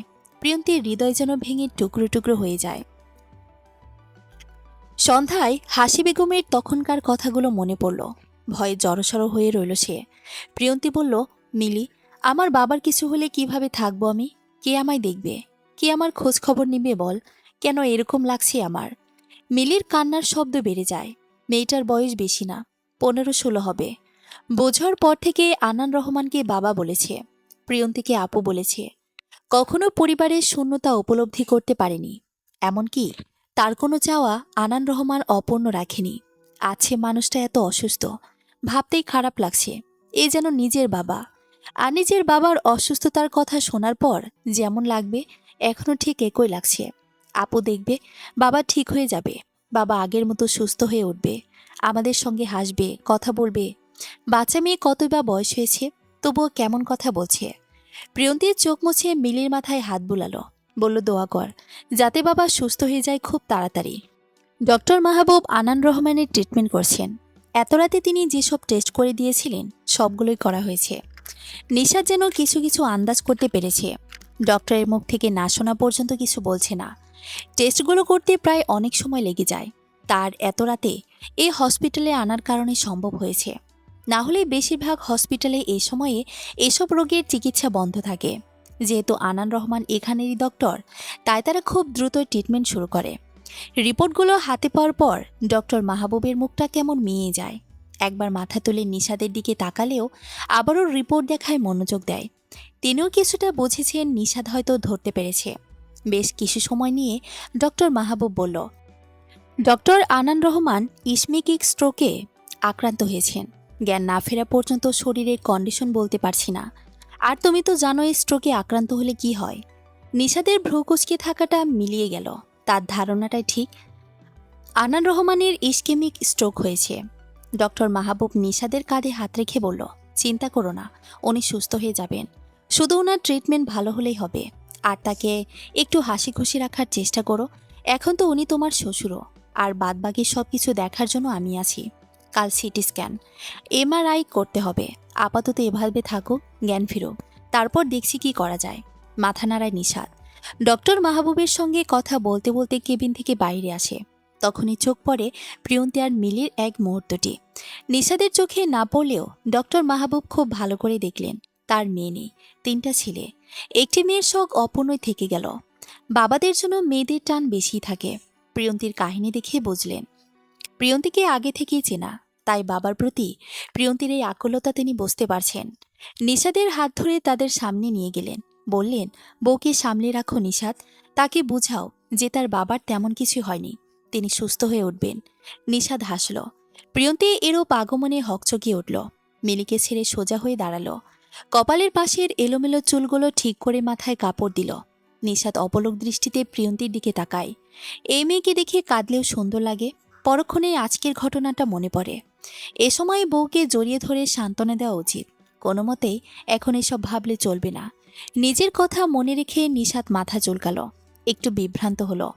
ডক্টর মাহবুব প্রিয়ন্তির মাথায় হাত বুলিয়ে দিলেন। অনেক কথা বলে মেয়েটিকে সাহস, মনোবল দেওয়ার চেষ্টা করলেন। তিনি জানেন এসব কথায় এ সময়ে কোনো কাজে লাগবে না। তবুও মেয়েটির এমন অবস্থা দেখে ছোট একটা চেষ্টা করলেন। তিনি চলে যাওয়ার পর নিশাদ মিলির উদ্দেশ্যে বলল, মিলি, তুমি এখানে বসো, তোমার আপুর সঙ্গে আমার কিছু কথা আছে। মিলি মাথা নেড়ে আগের মতো বসে পড়ল সিটে। নিশাদ প্রিয়ন্তিকে নিয়ে অন্য কোথাও চলে আসলো। জড়িয়ে ধরল তার মায়াময়ীকে। এত মানুষের সামনে কাজটা সম্ভব হয়নি। এখানে তার একটা পরিচয় আছে। সে চায়নি এরকম কিছু করতে, তবে বউকে জড়িয়ে একটু সান্ত্বনা দেওয়াটা দরকার ছিল। প্রিয়ন্তি কেমন উষ্ণ ভালোবাসা পেয়ে মিয়ে গেল। সে ভীষণভাবে চেয়েছে যেন নিশাদ এই কাজটি করুক। পুরুষটির বক্ষস্পন্দন তার কানে বারবার হানা দিচ্ছে। বক্ষস্থলের উষ্ণতায় প্রিয়ন্তির কষ্ট ধীরে ধীরে বেড়ে গেল। ডুকরে কেঁদে উঠল সে। নিশাদ দীর্ঘশ্বাস ফেলে প্রিয়ন্তিকে আষ্টেপৃষ্ঠে জড়িয়ে ধরল। দুহাতে বন্ধন দৃঢ় করল। মেয়েটা সর্বক্ষণ মাথা রাখুক এখানে, আর এই জায়গাটা একমাত্র প্রিয়ন্তির জন্যই বরাদ্দ। বক্ষস্পন্দনের প্রতিটি শব্দ যেন প্রিয়ন্তি বলে ঝংকার তুলছে। সে কি আদৌ বোঝে এটা? নিশাদ মাথা নিচু করে মায়াময়কে দেখল। মুখ গুজে কাছে, তপ্ত নিঃশ্বাস আর চক্ষু জোড়ার লবণাক্ত অশ্রুকণায় ভিজে একাকার শুভ্র রঙের শার্টটা। এই কয়েক মিনিটেই এরকম এলাহি কাণ্ড। এক হাত ধারা প্রিয়ন্তিকে আগলে রেখে আরেক হাত চুলে রাখল। নীরবতার সময়টুকু শেষ করে মৃদুস্বরে বলল, প্রিয়ন্তি। অপর পাশের মেয়েটি চুপচাপ। ফের বলল, স্যার ইসকেমিক স্ট্রোকে আক্রান্ত হয়েছেন। মাত্র কয়েকটি শব্দ শুনতেই প্রিয়ন্তি মাথা তুলে তাকায়। তার সকল আশ্বাস যেন ভেঙে পড়েছে। এতক্ষণ ধরে নিজেকে বুঝিয়েছিল বাবার কিছু হয়নি, সুস্থ হয়ে যাবেন। এ কথাটির কারণে সবকিছু শেষ হয়ে গেল। নিশাদ বলল, এ রোগের চিকিৎসা আছে প্রিয়ন্তি, স্যারের কিছু হবে না। তবে জ্ঞান না ফেরা পর্যন্ত সবকিছুই বন্ধ থাকবে। স্যারের চেহারায় প্রকাশ পেয়েছে রোগটি। ওনার মুখ খানিকটা বাঁকা হয়ে গিয়েছে। এ ধরনের স্ট্রোক করার ফলে জ্ঞান হারিয়েছেন। সকাল অবধি অপেক্ষা করতে হবে। আশা করছি সবকিছু ঠিকঠাক হলে খুব দ্রুত সুস্থ হয়ে উঠবেন। এটুকু শুনে প্রিয়ন্তীর মাথা ঘুরে উঠল। নিশাদের উপর ভর ছেড়ে দিল। সজ্ঞানে সে তার দাঁড়িয়ে থাকার শক্তি হারিয়ে ফেলে। মাথার ওপরে আকাশ ভেঙে পড়েছে। নিশাদ আবারও জড়িয়ে ধরল। প্রিয়ন্তীর শ্বাস বড় হয়ে আসছে, কথা বলার শক্তি নেই। কি শুনল সে? নিশাদ তার হাত মেয়েটির গাল ছুঁয়ে দিল। শান্ত করার জন্য বলল, ঠিক আছেন প্রিয়ন্তি, এভাবে ভেঙে পড়লে চলবে? আপনার বাবা হসপিটাল থেকে বাসায় যাওয়ার যে পর যে সেবাটা করতে হবে, এখন আপনি এমন করলে ওনাকে কে দেখবে? নিজেকে সবসময় স্ট্রং রাখতে হবে। আমার সামনে আমার শার্ট ভিজিয়ে কাচ্ছেন, ভালো কথা, তবে ওনার সামনে ভুলেও যেন চোখের পানি না পড়ে। অন্তত আপনার বাবার ভালো থাকার জন্য এই কান্নাকাটি বন্ধ করতে হবে। প্রিয়ন্তীর ঢোক গিলে বারবার মাথা নাড়ল আর বিড়বিড় করে বলল, সব করব, সব করব। নিশাদ বলে উঠল, করব নয়, করে দেখাতে হবে। এই যে এখনই কান্না বন্ধ করুন। শেষ অশ্রুকণা পড়ার সাথে সাথে প্রিয়ন্তী কান্না বন্ধ করে দিল। আবদার করে বসল, আপনি সবসময় আমার সাথে থাকবেন, তাহলে সব সম্ভব হবে। নিশাদ হাসল। চোখ বন্ধ করে মেয়েটির কপালের সঙ্গে কপাল রাখল। অত্যন্ত শান্ত স্বরে বলল, অবশ্যই। নিশাত তাজওয়ার আমৃত্যু পর্যন্ত প্রিয়ন্তীর পাশে থাকবে। সকাল হতেই আনান রহমানের ট্রিটমেন্ট পুরোপুরি শুরু হয়ে গিয়েছে। এর মধ্যে তার জ্ঞানও ফিরে এসেছে। নিশাত তার সবটুকু দিয়ে চেষ্টা করছে যাতে মানুষটা সুস্থ হয়ে উঠুক, কোনো দিক দিয়ে ত্রুটি রাখবে না। রাত থেকে প্রিয়ন্তী বাবার কেবিনের বাইরে বসে আছে, সাথে মিলিও। নিশাত চেয়েও তাদের বাসায় পাঠাতে পারেনি, তবে তাদের সাথে সবসময় থাকার চেষ্টা করেছে। পুরো রাত পার হওয়ার পর যখন আনান রহমানের জ্ঞান আসে, তখন তিনি প্রিয়ন্তীকে দেখতে চান। আর ডক্টর অনুমতি দিয়েছে, তাই এখন প্রিয়ন্তী তার বাবার কেবিনে এসেছে। আনান রহমান চোখ বন্ধ করে শুয়ে আছেন। প্রিয়ন্তীর আগমন টের পেয়ে চোখ খুলল। দীর্ঘ কয়েক ঘন্টা পর বাবার চোখ খোলা পেয়ে প্রিয়ন্তী হুড়মুড়ি এসে বাবার পাশে বসে প্রচণ্ড অস্থিরতা নিয়ে প্রশ্ন করে, বাবা, তুমি ঠিক আছো? এখন কেমন লাগছে তোমার? কোনো কষ্ট হচ্ছে না তো? পরপর 3টা প্রশ্ন একসঙ্গে করল প্রিয়ন্তী। আনান রহমান কিছুক্ষণ ভাবলেন, এত প্রশ্নের উত্তর একসাথে দেওয়া যায়? পরক্ষণে মেয়ের অস্থিরতার কারণ বুঝলেন। অত্যন্ত স্বাভাবিক কণ্ঠে বললেন, ভালো আছি আম্মা। তোমার চেহারা এমন দেখাচ্ছে কেন? নিশ্চয়ই আমার জন্য চিন্তা করতে করতে এমন করেছ। আমি একদম ঠিক আছি এখন, কোনো কষ্ট হচ্ছে না আমার। এতটুকু বলে তিনি থামলেন। প্রিয়ন্তী উত্তর দিল, চিন্তা করব না। তুমি তো জানো তোমার অসুস্থতা আমাকে কেমন পীড়া দেয়। এর মধ্যে ভালো থাকা যায় বলো? তবে তুমি চিন্তা করো না, খুব তাড়াতাড়ি তুমি সুস্থ হয়ে উঠবে। আনান রহমান অধর মেলে হাসলেন। তা দেখে প্রিয়ন্তীর মন পুলকিত হলো। বাবা হাসছে, কি সুন্দর হাসি। মনে করল এ মানুষটার কিছু হলে কিভাবে সে থাকবে। ব্যাস, অমনি প্রিয়ন্তীর মুখটা বিষাদে ছেয়ে গেল। আনান রহমান মেয়ের হাতে হাত রেখে বলল, জানি তো সব কিছু। আমার চিন্তা নিজের জন্য হয় না, চিন্তা হয় আমার 2 মেয়ের জন্য। তারা আমাকে ছাড়া তো থাকতে পারে না। আমার কিছু হলে কিভাবে বাঁচবে সেটা নিয়ে চিন্তা হয়। হুট করে প্রিয়ন্তীর মন ধক করে ওঠে। এসব কথায় তার অস্থিরতার পরিমাণ বেড়ে যায়। বন্ধ হয়ে যায় স্বাভাবিক নিঃশ্বাস। কষ্ট উপচে পড়ে মনে, ভাবে অন্য ঘটনা, যেগুলো তার জন্য অত্যন্ত কষ্টের। বাবার হাতে মাথা দিয়ে বলল, এগুলো বলো না তো। তুমি খুব তাড়াতাড়ি সুস্থ হয়ে উঠবে, আবার আগের মতো চলাফেরা শুরু করবে, বুঝেছ? আনান রহমানের মুখটা স্বাভাবিকভাবে ঠিক হয়ে যায়। তাই প্রিয়ন্তীর চিন্তাও একটু কম। কিন্তু যেভাবেই হোক সুস্থ করে তুলতে হবে। আনান রহমান ভাবুক হয়ে তাকিয়ে রইলেন অন্য দিকটায়। তিনি জানেন এবং বুঝেছেন তার কি হয়েছে। এখন সবকিছুর ঊর্ধ্বে হচ্ছে মনোবল, আর সেটা সব সময়ের জন্য শক্ত রাখতে হবে। মেয়েদের জন্য হলেও সুস্থ হতে হবে। আজ প্রিয়ন্তীর মা থাকলে এতটা বেগ পেতে হতো না। সংসারের সকল দায়িত্ব সে বুঝেই নিত। কিন্তু এই দায়িত্ব অনেক আগে সে আনান রহমানের হাতে দিয়ে পরপারে পাড়ি জমায়। তিনি দীর্ঘশ্বাস ছাড়লেন। বেঁচে থাকার জন্য এখন লড়াই করতে হবে, নিজের জন্য না হোক তার কন্যার জন্য। প্রিয়ন্তী বাবার হাতের উপর মাথা রেখে দেয়। এমন মুহূর্তে নিশাদ হাজির। দরজা খোলার আওয়াজ শুনে আনান রহমান চকিত নজরে তাকায়। নিশাদকে দেখা মাত্রই হাসি দেয় একটা। নিশাদ প্রত্যুত্তরে সৌজন্যমূলক হাসে। মাথা নিচু করে বাবার হাত জড়িয়ে থাকা মেয়েটির দিকে তাকায়। হাতে থাকা নাস্তার প্যাকেটগুলো টেবিলে রাখে। প্রিয়ন্তী মাথা তুলে তাকায়। নিশাদ বলল, এখন কেমন ফিল করছেন বাবা? সাধারণত নিশাদ আনান স্যারকে স্যার বলে। অভ্যাস সে পরিবর্তন করতে পারছে না কোনো মতেই। তবে যখন সামনাসামনি দেখা হয় তখন বাবা বলে। কেননা আনান রহমান বলেছিলেন, সম্পর্ক এখন স্যারের মধ্যে সীমাবদ্ধ নেই। এই তো আছি ভালো, তুমি কেমন আছো? নিশাদ মাথা নেড়ে জানায় সে ভালো আছে। অতপর কালকের টেস্টের রিপোর্টগুলো দেখা শুরু করে। আজ আবার অনেক টেস্ট আছে, সেগুলো করতে হবে। নিশাদ আনান রহমানের অপর পাশে প্রিয়ন্তীর সম্মুখে বসে। প্রথম প্রথম তাকায়নি সে প্রিয়ন্তীর দিকে, এখন বারবারই নজর একই জায়গায় ঠেকছে। নিশাদ আনান রহমানকে বলল, আজ কিসের টেস্ট পরীক্ষা নিরীক্ষা আছে? তিনি বুঝলেন এবং সম্মতিও দিলেন। একটু পরে একজন নার্স এসে আনান রহমানকে খাইয়ে দেয়। প্রিয়ন্তী বেরিয়ে এসেছে। সে কাজটা করতে চেয়েছিল, কিন্তু এই হসপিটালে এমন নিয়ম নেই দেখে করতে পারেনি। নিশাদ প্রিয়ন্তী আর মিলিকে জোর করে সকালে নাস্তা করানোর জন্য পাশের একটা রেস্টুরেন্টে আনে। আবার খাবার শেষে ফেরত আসে হসপিটালে। মিলি একটু দূরে বসে ঝিমাচ্ছে। কাল রাতে ঘুম হয়নি বলে শরীরটা খারাপ করছে তার। প্রিয়ন্তী সিটে মাথা হেলিয়ে চোখ বন্ধ করে আছে। আনান রহমানকে নিয়ে যাওয়া হয়েছে, সাথে নিশাদও আছে। হুট করে চেনা পরিচিত পুরুষালী কণ্ঠস্বর শুনে চোখ খুলো প্রিয়ন্তী। শাড়িটা বাসায় গিয়ে চেঞ্জ করে আসবেন, এভাবে থাকতে কষ্ট হচ্ছে নিশ্চয়ই। প্রিয়ন্তী পাশ ফিরে তাকায়। নিশাত তার থেকে কিছু দূরত্ব বজায় রেখে বসেছে। অকস্মাৎ এমন প্রশ্নে নিজের শরীরের দিকে তাকায়। কাল তাড়াতাড়ি করে আসার ফলে শাড়িটা খুলে আসা সম্ভব হয়নি এবং একবারও নিজের দিকেও তাকিয়ে দেখেনি। অস্বস্তিতে পড়ে গেল এখন। শাড়িটা মোটামুটি ভারী আছে, অন্য সময় হলে কখনোই পরে থাকতো না। বেখেয়ালিতে মনেই ছিল না এটার কথা। বাবার সব টেস্ট করা শেষ হলে বাসায় যাবে, দুপুরের খাবার নিয়ে আসবে আবার। প্রিয়ন্তী নিশাতকে বলল সব। এরপরে তারা চুপ করে বসে রইল। পুরো 3 দিন পর আনান রহমান সুস্থ হয়ে ওঠে। তিনি বলে বসেছেন আজই বাসায় যাবে।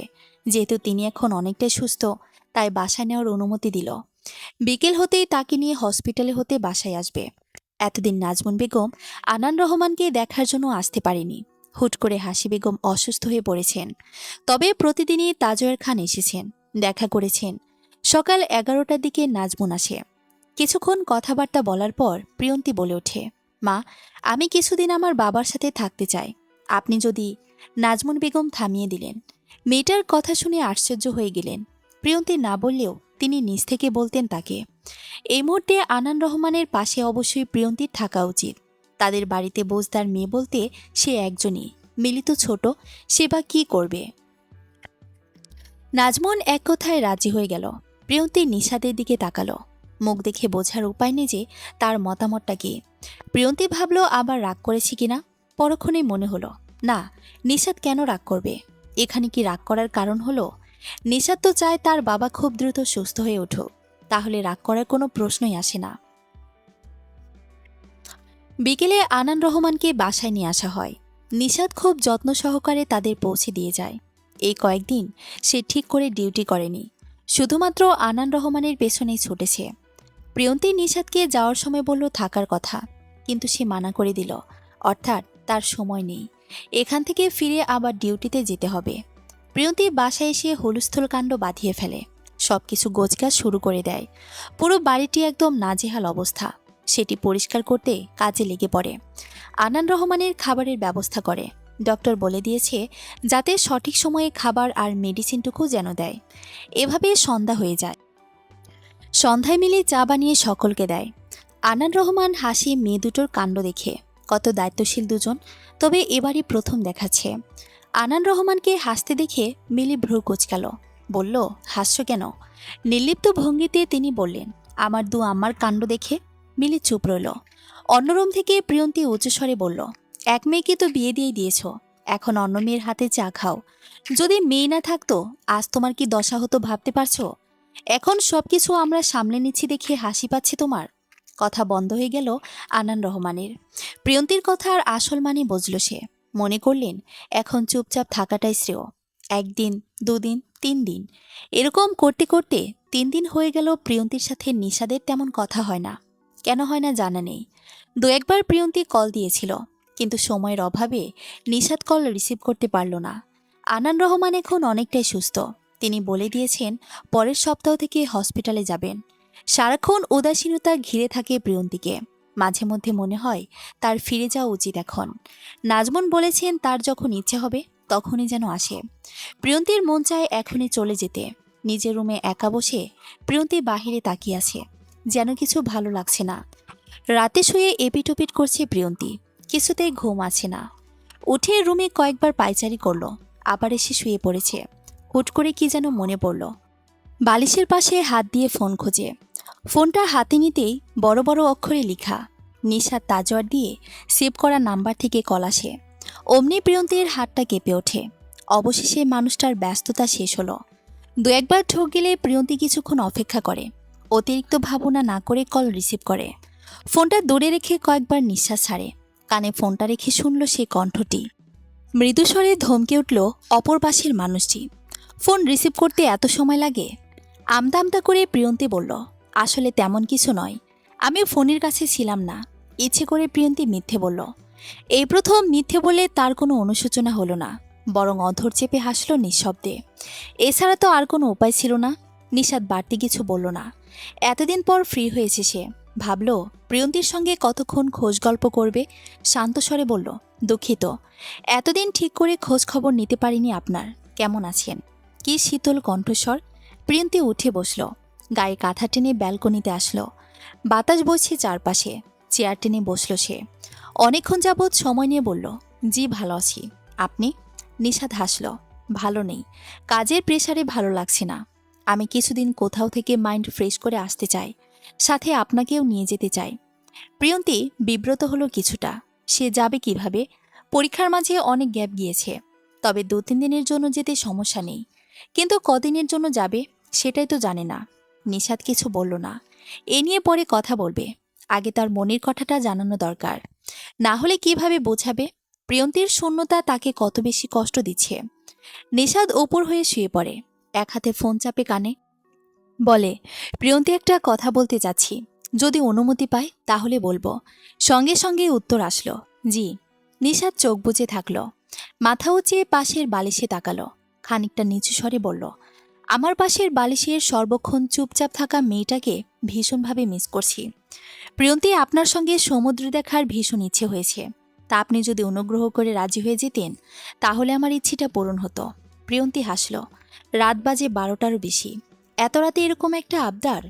প্রিয়ন্তী কপালে হাত দিয়ে ভাবল কিছুক্ষণ। অপরদিকে নিশাদ অপেক্ষা করছে উত্তরের জন্য। বেশ কয়েক মিনিট চুপ থাকলো দুজন।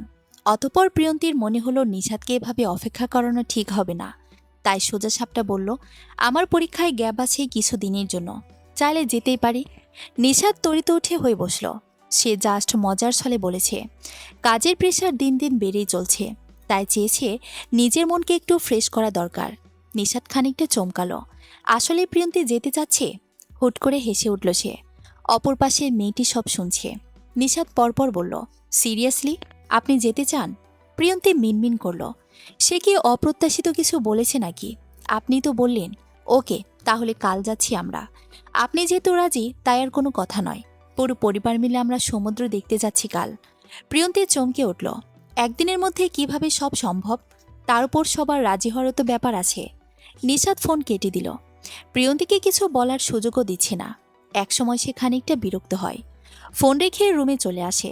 নিশাদ বলল সে দেখে নেবে, অথচ একবারও কিছু খুলে বলল না। প্রিয়ন্তী নিশ্চিন্তে শুয়ে পড়ে, যার কাজ সে দেখবে। নিশাদ আর প্রিয়ন্তী সমুদ্র দেখার উদ্দেশ্যে রওনা দিয়েছে। চেয়েছিল পুরো দুপরিবারকে একসঙ্গে নিয়ে যাবে, কিন্তু সেটা আর সম্ভব হলো না। তারা কেউই আসতে চায়নি। প্রথম প্রথম প্রিয়ন্তী না করে দিলেও পরবর্তীতে নাজমুন বেগম জোর করেন এবং হাসি বেগম বলেন আসার জন্য। দিন দিন হাসি বেগমের মধ্যেও কিছুটা পরিবর্তন আসে। অবশ্য এসব নিয়ে প্রিয়ন্তী ভাবেনি। সে জানতো একসময় মানুষের মধ্যে পরিবর্তন হয়। নিশাদ প্রিয়ন্তী বাসে উঠে পড়ে। যেতে যেতে অনেক সময় লাগবে, তাই তারা দ্রুত রওনা হয়। দীর্ঘ কয়েক ঘন্টা জার্নির পর তারা কক্সবাজার চলে আসে। নিশাদ আগে একটা হোটেল বুকিং দিয়েছিল, তাই এসে থাকার জন্য কোনো সমস্যা হয়নি। নিশাদ তার পুরো শরীর তুলতুলে নরম বিছানায় হেলিয়ে দেয়। মাথাটা পুরো ঝিমঝিম করছে। এত ঘন্টা জার্নির পর শরীর পুরো ঘামে জবজবে। প্রিয়ন্তী একটি চেয়ার টেনে সামনে বসে কৌতূহল নিয়ে জিজ্ঞেস করে, আপনার কি খারাপ লাগছে? বিছানায় মুখ গুজিয়ে নিশাদ উত্তর দিল, জি, ফ্রেশ হয়ে আসুন, ভালো লাগবে। প্রিয়ন্তী মাথা উল্টে ওপরের দেয়ালে তাকালো। প্রশ্নটা তো সে নিশাদকে করল, তার তো খারাপ লাগছে না, বরং যার খারাপ লাগছে তাকে বলা হয়েছে। আবার সে কিনা প্রিয়ন্তীকে কথা ফিরিয়ে দেয়। প্রিয়ন্তী তার কিছু জামা কাপড় লাগেজ থেকে বের করে সাথে নিশাদেরও। তারপর ওয়াশরুমে ঢুকে ফ্রেশ হয়ে আসে। প্রিয়ন্তীকে কি জানি মনে করে আবারও লাগেজ থেকে কিছু একটা খোঁজে। নিশাদ ওয়াশরুমের উদ্দেশ্যে পা বাড়ায়। প্রিয়ন্তীর এরকম কাণ্ড দেখে ভ্রু কুঁচকায়। কিছু খুঁজছেন? জি। নিশাদ তার উত্তর পাওয়ার সাথে সাথেই ফ্রেশ হতে চলে যায়। দীর্ঘ সময় পেরিয়ে সে আসে। অনেক পানি মাথায় দেওয়ার পর কিছুটা হলেও ভালো লাগে। চুলের পানিতে জবুদুবু হয়ে তার মুখ। তলে দিয়ে মাথা মুছতে মুছতে বলে, তৈরি হয়ে আসুন, আমরা লাঞ্চ নয় রাতের ডিনার করতে বাহিরে যাব। প্রিয়ন্তী হাসল। মনে পড়ল আজ তারা লাঞ্চ করার সময় পায়নি। নিশাদ তার ওয়ালেট সহ ফোন পকেটে রাখল। এক হাতে প্রিয়ন্তীকে ইশারা করল। ভ্রু উঁচিয়ে জিজ্ঞেস করল, হাতটা ধরা যাবে? নিশাদ হাত বাড়িয়ে দিল। প্রিয়ন্তী মৃদু হেসে জড়িয়ে নিয়েছে। সন্ধ্যা 7টায় তারা রাতের ডিনার করে নেয়। নিশাদের ভীষণ ইচ্ছে হয়েছে রাতের সমুদ্র দেখার, তাই প্রিয়ন্তীকে বলল কথাটি। সে মাথা নেড়ে সায় দিল। কক্সবাজারে সে 18 সালে একবার এসেছিল। তখন খুব ছোট থাকায় সমুদ্রে আসার আনন্দ উপলব্ধ করতে পারিনি। তবে এখন নিশাদের সঙ্গে আসাতে এক প্রকার জড়তা কাজ করছে। প্রিয়ন্তী নিশাদ হাঁটতে হাঁটতে সমুদ্র উপকূলে এসে পৌঁছায়। প্রচুর মানুষ। এই রাতের বেলায়ও মানুষ সমুদ্র দেখার জন্য ছুটে এসেছে। আপনার সমুদ্র খুব ভালো লাগে তাই না? নিশাত পাশ ফিরে প্রিয়ন্তীর দিকে তাকাতে চুপসে গেল মেয়েটা। তার বোধহয় কথাটি বলা পছন্দ হয়নি। ৩-৪টা মেয়ে ছুটে গেল পানির কাছে। প্রিয়ন্তী গোল গোল চোখে তাকিয়ে আছে। মেয়েরা এই রাতের বেলায় পানি দিয়ে দুষ্টুমি করছে। প্রিয়ন্তীর ভীষণ ইচ্ছে হয় সে পানিগুলো ছুঁয়ে দেখবে। রাতের আধার পুরো চারপাশে অন্ধকার করে দিতে পারেনি। সমুদ্রের পাশেই কিছু রেস্টুরেন্টের বিভিন্ন রকমের আলো পুরো জায়গাটা ঝিলমিল করছে। প্রিয়ন্তী ঢোক গেলে মাথা উঁচু করে নিশাদের দিকে তাকায়। সে এক হাত প্রিয়ন্তীর হাতটাকে জড়িয়ে আছে, আর আরেক হাতে ফোনে কিছু একটা টাইপ করছে। আশেপাশে তার মন নেই। খুব মনোযোগ দিয়ে চশমার আড়ালের চোখ দুটোকে কুঁচকে কাজ করছে। মুখে বিরক্তি না প্রকাশ পেলেও প্রিয়ন্তী কথাটা বলতে দ্বিধাবোধ করল। তার কি কথাটা বলা উচিত কিনা অধর কামড়ে ভাবল কিছুক্ষণ। পরে প্রবল ইচ্ছেটা দমিয়ে রাখল। এ রাতের বেলায় পানি ধরাটাও ঠিক হবে না। প্রিয়ন্তীর আবার একটু এদিক সেদিক হলে ঠান্ডা লেগে যায়। বিস্তীর্ণ জলরাশি রাতের বেলায় বেশি সুন্দর। দিক বিদিক শুধু পানির জোয়ার। প্রিয়ন্তীর চোখ দুটো ঝলমলে উঠল। প্রায় 10 মিনিট সেখানে কাটিয়ে দেয় তারা। হুট করে পাশ থেকে একজোড়া মেয়ে চলে আসে। আগ্রহ নিয়ে প্রশ্ন করে, আপনারা কাপল রাইট? নিশাত ফোনটা পকেটে গুজিয়ে মেয়েগুলোর দিকে তাকায়। এহেন প্রশ্নে প্রিয়ন্তী খুব বিব্রত বোধ করল। কিছুটা লজ্জাও পেল। প্রথমবার এরকম প্রশ্নের সম্মুখীন হয়েছে। অপেক্ষা করল নিশাদের উত্তরের জন্য। কারণ এখানে নিশাদই বলুক, সে বলে নিশ্চয়ই এ নিয়ে নিশাদ কম কিছু বলবে না, হয়তোবা মজাও নিতে পারে। প্রিয়ন্তী চুপ করে রইল। একসময় নিশাদ হেসে বলল, জি আমরা কাপল। পাশের দুটো মেয়ে খুবই চঞ্চল। তা না হলে এরকম অজানা জায়গায় এসে অপরিচিত মানুষদের এভাবে প্রশ্ন করে। উত্তর পেয়েও যেন মেয়ে দুটো ক্ষান্ত হলো না। আবারও বলল, আপনাদের বিয়ে হয়েছে কতদিন? প্রিয়ন্তীর তপ্ত নিঃশ্বাস ছাড়ল। নিশাদ চমকে তাকালো প্রিয়ন্তীর দিকে। প্রিয়ন্তীর একটু কাছাকাছি এসে খুবই আস্তে করে বলে, এটা আপনি ওদের বলুন। প্রিয়ন্তী আমতা আমতা করল। তাদের বিয়ের এখনো 1 মাসও হয়নি, 17 দিন আজ। যা সঠিক তাই বলল প্রিয়ন্তী। মেয়েগুলো অবাক হলো। অতপর প্রিয়ন্তীর কাছে আবদারের সুরে বলল, প্লিজ আপনারা কিছু মনে করবেন না, অহেতুক প্রশ্ন করছি আসলে। একটা কথা বলার ছিল। আপু আমাদের মানা এই রাতের বেলায় পানিতে একটু ভিজতে দিচ্ছে না, বাবাও না করছে। মানে বলছিলাম আর কি, আপনি আমাদের সঙ্গে ভিজবেন? তা না হলে বাবা কিংবা মা কিছু বলবে না। সম্পূর্ণ কথাটি প্রিয়ন্তীর উদ্দেশ্যে বলল মেয়েগুলো। প্রিয়ন্তী খানিকটা অবাক হয়। তার যাওয়া নিয়ে এই মেয়েগুলোর মা কী বা বলবে। পরক্ষণে খুশি হয়। তার তো একটু আগে ভিজতে ইচ্ছে করছিল। নিশাত মানা করল। এভাবে অপরিচিত দুটো মেয়ের সঙ্গে প্রিয়ন্তী কিভাবে যাবে? যদিও সে পাশে পাশে থাকবে, তবুও প্রিয়ন্তীর মতামত বলে একটা ব্যাপার আছে। মেয়েগুলোকে মানা করে দেয় নিশাত। প্রিয়ন্তী নিশাদের দিকে তাকিয়ে বলল, আমি যাই ওদের সাথে? নিশাত ভ্রু কুঁচকাল। প্রিয়ন্তী কি সত্যি সত্যি যেতে চাচ্ছে? আর যেতে না চাইলে এভাবে বলবে নাকি? মেয়েগুলোর দিকে একবার পরখ করে নিল। দেখতে শুনতে ভদ্র পরিবারের মেয়ে মনে হয়। আর চেহারা দেখে বয়স আন্দাজ করল 17 কি 18 হবে বোধহয়। নিশাত কথা বাড়াতে চাইল না। প্রিয়ন্তীকে উদ্দেশ্য করে বলে ওঠে, আপনার যদি ইচ্ছে হয় যেতে পারেন, আমি এখানে আছি, তবে বেশিক্ষণ সময় নেবেন না। প্রিয়ন্তী খুশি হয়ে গেল। নিশাদের আর কিছু বলার আগে মেয়েগুলো প্রিয়ন্তীকে নিয়ে চলে গেল। নিশাদ ঘাড় বাঁকিয়ে পেছনে মেয়েগুলোর বাবা মায়ের দিকে তাকায়। চেহারায় তাদের রাগ স্পষ্ট। বিড়বিড় করে কিসব যেন বলছেন। তাদের মাঝে দূরত্বটা বেশি হওয়ায় নিশাদ কথাগুলো শুনতে পেল না। পকেটে হাত গুজিয়ে প্রিয়ন্তীর আনন্দভরা মুখটা দেখল। দেখে বোঝা যাচ্ছে সে কত বেশি খুশি। আশেপাশে এত মানুষ, তবুও নিশাদের চক্ষুদয় প্রিয়ন্তীর মাঝে আটকে। আগে বললেই পারত। নিশাদ নিজে গিয়ে প্রিয়ন্তীকে সেখানে নিয়ে যেত। আনন্দে প্রিয়ন্তী তার ড্রেসের নিচের অংশ ভিজিয়ে ফেলেছে। নিশাদ সামনে গিয়ে কিছু বলল না। কক্সবাজারে এসেছে 2 দিনের জন্য। আজ এভাবে প্রিয়ন্তীকে না ভিজলেও কাল অবশ্যই নিশাদ জোর জবরদস্তি করে নিয়ে আসত। কাল আবারও আসবে। আজ প্রিয়ন্তী নিজের ইচ্ছায় ভিজে চলছে, কাল ভিজবে নিশাদের ইচ্ছায়। কিঞ্চিত হাসল নিশাদ। দ্রুত পা চালিয়ে নিশাদ প্রিয়ন্তীর কাছে এসে দাঁড়ালো। মেয়ে দুটোর মা তাদের নিয়ে চলে গিয়েছে। এর মাঝে প্রিয়ন্তী একা হওয়ার আগে নিশাদ সঙ্গ দিতে হাজির। সমুদ্রের গর্জন, চাঁদের মুগ্ধকর মনোহর সবকিছুই একটা মানুষকে খুশি করতে যথেষ্ট। নিশাদ মন দিয়ে ভাবল, এই সমুদ্র অর্ধচন্দ্র নাকি তার পাশে দাঁড়িয়ে থাকা প্রিয়ন্তী রহমানকে বেশি সুন্দর। নিশাদ নিতান্তই মনে মনে হাসল। তার কাছে প্রিয়ন্তী রহমানের থেকে এসব কখনোই সুন্দর হতে পারে না। প্রিয়ন্তী হুঁশ পেয়ে প্রিয়ন্তী নিশাদের দিকে তাকায়। অত্যন্ত স্বাভাবিক স্বরে নিষাদ বলে, আকাশের দিকে তাকিয়ে বলুন তো, অর্ধচন্দ্রটা বেশি সুন্দর নাকি প্রিয়ন্তী বেশি সুন্দর? ঝটপট উত্তর চাই। শেষের বাক্যে আদেশের সুরে বলা হলেও প্রিয়ন্তী তেমন খেয়াল করল না। তবে আকাশের দিকে তাকিয়ে দেখে সত্যি একটা চাঁদ, যেটা সে এতক্ষণেও দেখেনি। প্রিয়ন্তী তাচ্ছিল হাসল। সে কি এ চাঁদের চেয়ে বেশি সুন্দর হবে নাকি? চাঁদ বেশি সুন্দর ডাক্তার সাহেব। বেশ অমনোযোগী হয়ে প্রিয়ন্তী কথাটা বললেও বাক্যটি নিষাদের বকে গিয়ে বিধে। ডাক্তার সাহেব, এত মায়া কেন লাগলো কথাটি শুনে? প্রিয়ন্তীর দিকে তাকাতে দেখে সে আকাশের দিকে তাকিয়ে আছে। নিষাদের হাসফাস লাগছে। প্রথমবার প্রিয়ন্তী এরকমভাবে তাকে সম্বোধন করছে। নিষাদ আকাশের দিকে তাকিয়ে বিড়বিড় করল, শোনো, অর্ধচন্দ্র তুমি বড় অসুন্দর। আমার ব্যক্তিগত চাঁদ প্রিয়ন্তী রহমানের কাছে। প্রায় 2 ঘন্টা তারা সমুদ্রের পাশে সময় কাটিয়ে রিসোর্টে ফিরে। প্রিয়ন্তীর ড্রেস নিচের দিকে ভিজে একাকার। শীত শীত লাগছে, মাথাটা ঝিমঝিম করছে। নিশ্চয়ই শরীর খারাপ করবে, তবে এতে কোনো দুঃখ নেই। মন ভরে সেখানে সময় কাটাতে পেরেছে এই অনেক। নিষাদ কফির জন্য নিচে গেল। এ সুযোগে প্রিয়ন্তী ভাবল সে একটা শাড়ি পরবে। বেরও করল। ব্যালকনি থেকে চাঁদের আলো আছে। রুমটাও হালকা ড্রিম লাইটের আলোতে উজ্জ্বল হয়ে আছে। প্রিয়ন্তী হালকা নীল কালারের একটি শাড়ি বের করল। নিজে নিজে এখন শাড়ি পরতে পারে, কোনো সমস্যা না হতে শাড়িটা পরে নিল। আয়নার সামনে দাঁড়িয়ে লম্বা চুলে বেনি করল। মুখে কোনো রকম সাজগোজ করেনি। খাটে বসে অপেক্ষা করল কখন নিষাদ আসবে।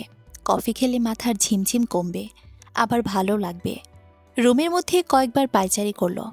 এর মাঝে দরজায় নক করতেই প্রিয়ন্তী দরজা খুলে দিল। নিষাদের দুহাতে দুটো কফি, অথচ সে নিথর দেহে দাঁড়িয়ে আছে। চোখে মুখে কোনো কথা কিংবা কোনো প্রতিক্রিয়া নেই। প্রিয়ন্তী হেসে বলল, বাহিরে দাঁড়িয়ে আছেন কেন? ওখানে দাঁড়িয়ে রাত কাটিয়ে দিবেন নাকি? নিষাদ অবাক হয়ে প্রিয়ন্তীর দিকে তাকালো। আসার সময় ঘড়ি দেখল রাত 12:50 বাজে। এই রাতের বেলায় হঠাৎ শাড়ি পরল কেন? প্রিয়ন্তীর মাথায় আসছে না। নিজ হাত থেকে প্রিয়ন্তীকে 1 কাপ কফি এগিয়ে দিয়ে বলল, এত রাতে হঠাৎ শাড়ি? বলতেই কফিতে চুমুক দিল। প্রিয়ন্তী বলল, ইচ্ছে হয়েছে সেজন্য। নিষাদ কফি নিয়ে ব্যালকনিতে আসলো। পেছন পেছন ইশারা করল প্রিয়ন্তীকে আসার জন্য। পাশাপাশি দুটো চেয়ার থাকাতে একটিতে সে আর অন্যটিতে প্রিয়ন্তী বসল। পুরো নিস্তব্ধ পরিবেশ। প্রিয়ন্তী বাহিরে দেখতে ব্যস্ত। নিষাদ একদম চুপ। হুট করে প্রিয়ন্তীর মনে প্রশ্ন জাগল। নিষাদের থেকে তার বয়স অনেক কম, অনেক বলতে গেলে অনেক নয়, 7-8 বছরের হবে। তবুও সকলের সামনে কিংবা একাকী সময়েও নিষাদ প্রিয়ন্তীকে আপনি সম্বোধন করে। এটার মানে প্রিয়ন্তী বোঝে না। তুমি করে বললেই পারে। যেহেতু নিষাদের বয়সের তুলনায় প্রিয়ন্তীর বয়স কম, তাহলে কেন আপনি করে বলে? প্রিয়ন্তী একবার ভাবল জিজ্ঞেস করবে কিনা, পরক্ষণেই মত পাল্টে ফেলল। যদি কিছু মনে করে। এমনিও প্রিয়ন্তী খুব নাজুক, তার উপর তার এরকম প্রশ্ন পড়ে সে বিপাকে পড়বে। কিন্তু মনের কৌতূহলকে তাকে বেঁধে রাখা যায় না। ভাবতে ভাবতে এক প্রকার বিরক্ত হলো।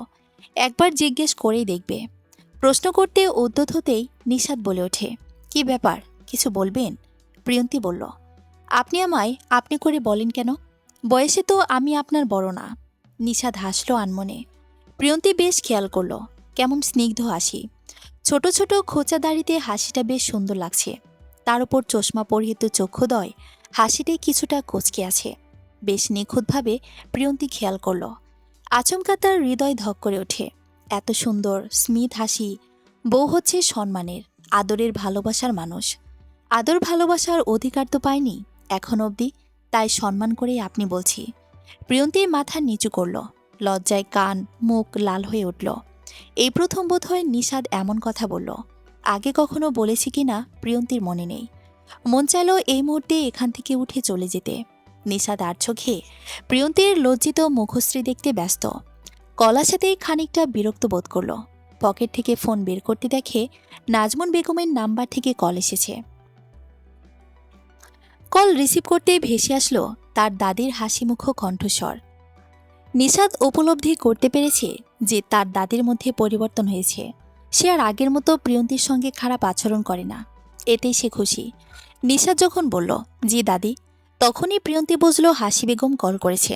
নিষাদ অনেকক্ষণ কথা বলল। শেষে বলল, চেষ্টা করব। প্রিয়ন্তী মাথা ঘুরিয়ে অন্যদিকে ফিরল। কথা বলা শেষে নিষাদ হাসি মুখে কফিতে চুমুক দিল। ঘুমাবেন না? অনেক রাত তো হলো।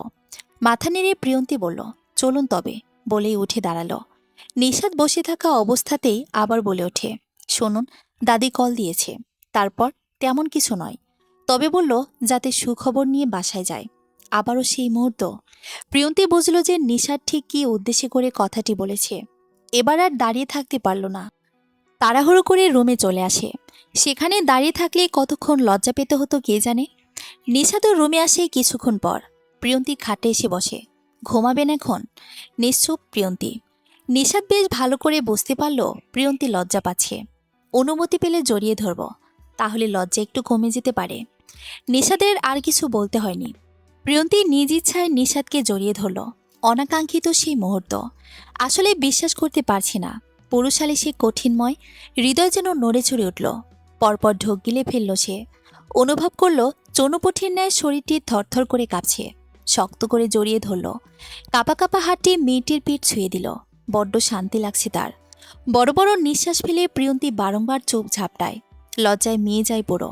অধর কামড়ে অনুশোচনা করল কাজটির জন্য, তবু এখনও জড়িয়ে ধরে আছে। নিশাদের বক্ষস্থলে আরও উপরে মেয়েটির মাথা। তাকে সরিয়ে দোকালে হাত রাখে। ইচ্ছে হয়েছিল প্রিয়ন্তী সে মুখটি দেখবে। আশ্চর্য, তাই হলো। নিশাদ ছোট ছোট চোখ করে তাকায়। প্রিয়ন্তী মাথা নিচু করে ফেলে। নিশাদ একটু থেমে বলে, আজ রাতটুকু আমায় দেওয়া হোক। নিশাদের এক হাত প্রিয়ন্তীর কোমর ছুঁই ছুঁই। নিশাদ প্রিয়ন্তীকে দেখে বুঝে নেয় নীরবতার সম্মতির লক্ষণ।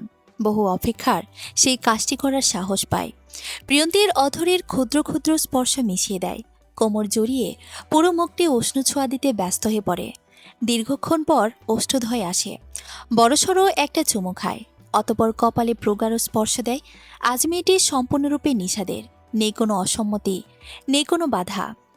প্রিয়ন্তীকে নিজের সঙ্গে জড়িয়ে ধরে মৃদুস্বরে বলল, আমাদের পূর্ণতার চিরকুট সারা আকাশে শুভ্র মেঘের মতো উড়ে থাকুক। জানিয়ে দিক নিশাদ তাজওয়ার ও প্রিয়ন্তী রহমানের পূর্ণতার কথা। সমাপ্ত।